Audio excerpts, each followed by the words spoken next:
অন্তর মম বিকশিত কর অন্তর তরহে, নির্মল কর, উজ্জ্বল কর, সুন্দর কর হে। জাগ্রত কর, উদ্যত কর, নির্ভয় কর হে। মঙ্গল কর, নিরলস নিঃসংশয় কর হে।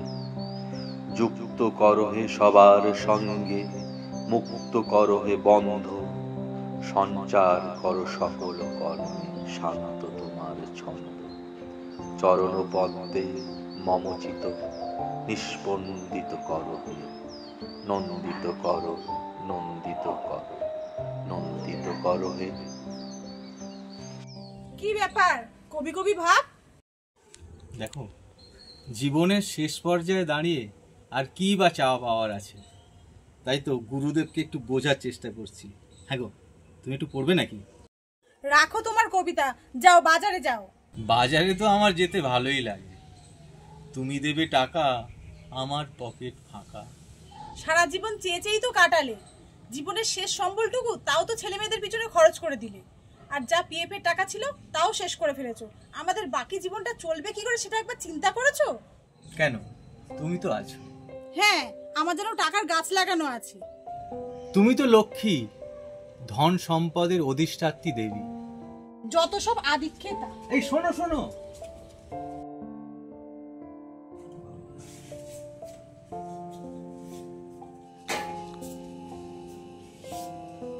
আজ একটু পায়েস বানাবে? আমি চাল, দুধ, কাজু, কিশমিশ সব এনেছি। কেন, আজকের কি আছে?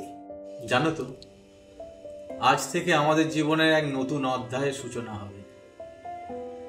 আমি দুজনের জন্য দুটো বৃদ্ধাশ্রম দেখেছি। তুমি যাবে শান্তির নীড়ে, আর আমি যাব নীল নির্জনে। আমাদের এই ঘরটা না আমি বেচে দিয়েছি, আর যেটুকু টাকা পেয়েছি তা বৃদ্ধাশ্রমে দিয়েছি।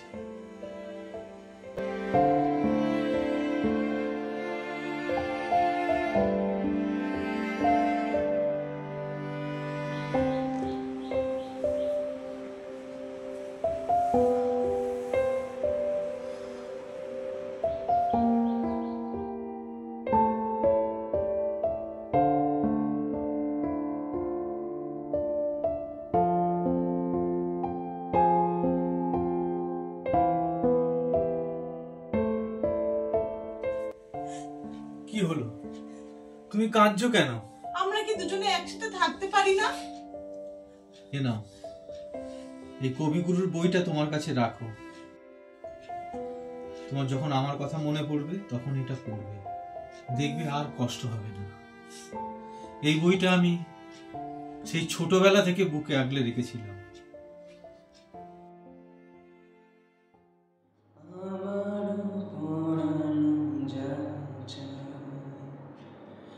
তুমি তাই, তুমি তাই গো, আমারও পরানো যা চায়।